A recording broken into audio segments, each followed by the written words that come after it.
Okay. Actually, for me, it's helpful to look at the whole history of how we got to where we are today. So, as you know, Sequim's in the rain shadow, doesn't get much rain, and farming is almost impossible, at least to do it in any successful way without irrigation. So they start digging ditches to take water out of the river to irrigate the Sequim Prairie in the 1890s. And 170 some miles of irrigation ditches throughout the valley, 11,000 or so acres of land irrigated, and water rights to take more water than was actually in the river in late summer out for irrigation brings us to where we are today, which with listed salmon runs. And so irrigators have stepped up to the plate. They've done a lot of work to conserve water. They've reduced their withdrawals by, they've saved about 20 cubic feet per second of water in the last 10 or 12 years, which is about 10% or about 20% of the low flows in the summertime. So it's a very significant amount of water that they've saved. And they've done that by, for the most part, piping leaky irrigation ditches. So we made a tremendous amount of progress. That's about half of the target, a little more than half the target of what was set for what they could reasonably achieve through conservation, with 20 cubic feet per second. And what's left to be done, it's getting harder and harder. It's more and more expensive to pipe these ditches. So it's a challenge that continues. And other options that are being looked at are storage. And storage can be reservoirs, which are also very expensive, or aquifer recharge. So for 100 years, water was leaking out of these ditches going into the aquifer, and now that's not happening anymore. But we have the potential to do it in a more deliberate, managed way. Take the high flows when the snow melt's coming down the river, take it off through the irrigation system, put it into the aquifer, which would bring up the water table and help increase flows later in the season when the snow melt isn't there anymore. So that's some of the things that we can do in the future. Talk about a little bit about stream flow restoration. What are some of the things that we should be looking at to bring back or sustain some of the stream flows in the watershed? Well, conservation is, you say bring back the stream flows. Yeah. Back to historic natural condition, is that what Yes. you're referring to? Yes. Well, essentially that means taking less water out of the river, and that restores some of the more natural flows in the Dungeness River. The small streams in the valley, many of those didn't have much flow naturally, and that's been an artificial situation ever since irrigation started, and they did flood irrigation. That brought up the stream flows in those smaller streams over the last 100 years, and then that's been going back down ever since conservation measures have been put in place. Mm-hmm. Then we've got wells throughout the valley. I don't know what the impact of the wells are, because they're all on septics for the most part, so the water's going back into the aquifer through their septic systems. The Department of Ecology would know much better than I about that. Right. Okay. What about since you've been here? What kind of impacts on water supply have you seen personally? Some of the impacts on water supply from the growth that the Sequim area has experienced in the last 20 years? Nope. Okay. Although we at the Conservation District recognize that it's an issue, water, the demand for water is an issue, that everybody needs to shoulder the burden in terms of conservation.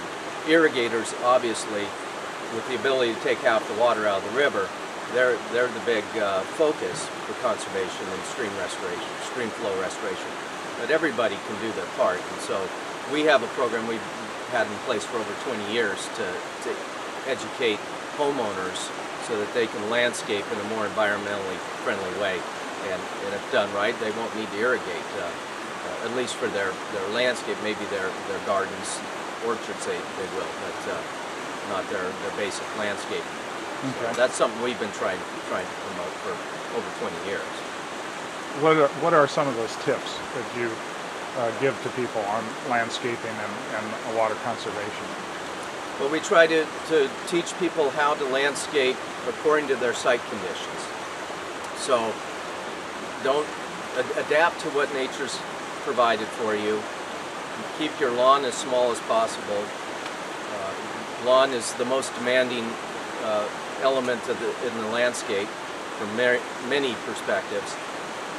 We actually started doing this in response to the ex-urban sprawl happening in the valley, where farmland, previously hay or pasture land, people would buy a lot, a large lot, build a house on it.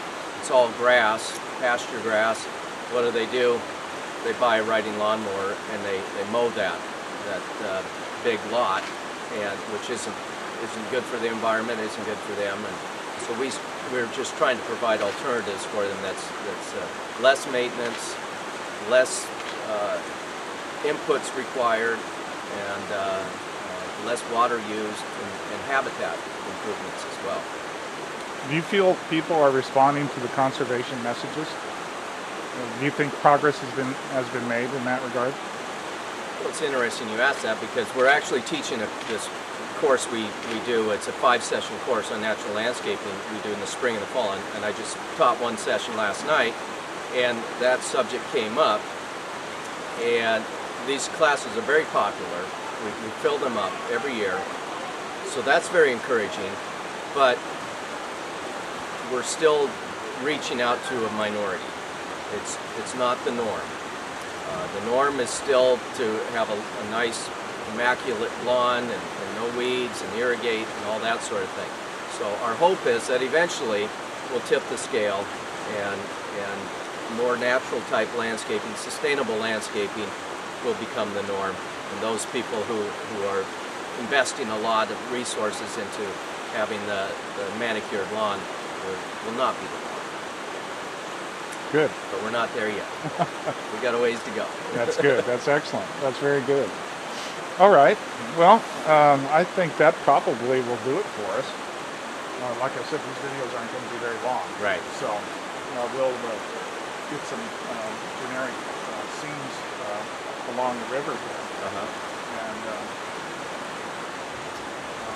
I really enjoyed the piece in the swim. Was that? Thanks. Have you written for them periodically? Well, I do press releases on a fairly regular basis, and that was something I was asked by a volunteer who was coordinating that special issue for the Harvest Festival to write a piece about what the Conservation District has been doing to help farmers with irrigation efficiencies. Yeah. And I thought, well, that's kind of boring, so I tried to. And there's a lot of misconceptions out there about what's going on, so I took the opportunity to try to put things into perspective. Yeah. Just for my own information, not for the video, but the Conservation District, what is your position on establishment of an stream flow prevention? We don't have one. You don't? Okay. We're here to help. We're lucky to be in a position we don't necessarily have to take a position on things. Yeah. And you know, we're non-regulatory, so we're real sensitive about that. So we try to walk a fine line. Irrigators have to do things; they know that, and they've come to us for help. We happen to have the resources and the capacity to be able to assist them, so we've been playing that role. That's cool. But as far as setting a rule, I don't know. And we're probably in line with the Water Users Association as far as their perspective on things. Okay. We'd like to see something practical, Right. and not require a huge investment of resources for very small return. Okay.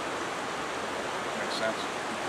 Okay. My board is they're pretty conservative when it comes to fiscal matters. And so, they like to see, and they're always, everything we do, it's about results. Yeah. We want to see results. Sure. So, Okay. which they would ask, you guys didn't drive all the way up here just for this, did you? No. We're making good use of our time. Yeah. I would get quiz on that. We're going on the field trip this afternoon, and then we're doing Steve Theringer in the afternoon. So. Yeah. Put him on camera. So, well, I really appreciate it. Yeah. Very much. Well, I hope this works. Yeah, definitely. Yeah, this is certainly beautiful. I've never been here this spot before, and we hope to post these videos on the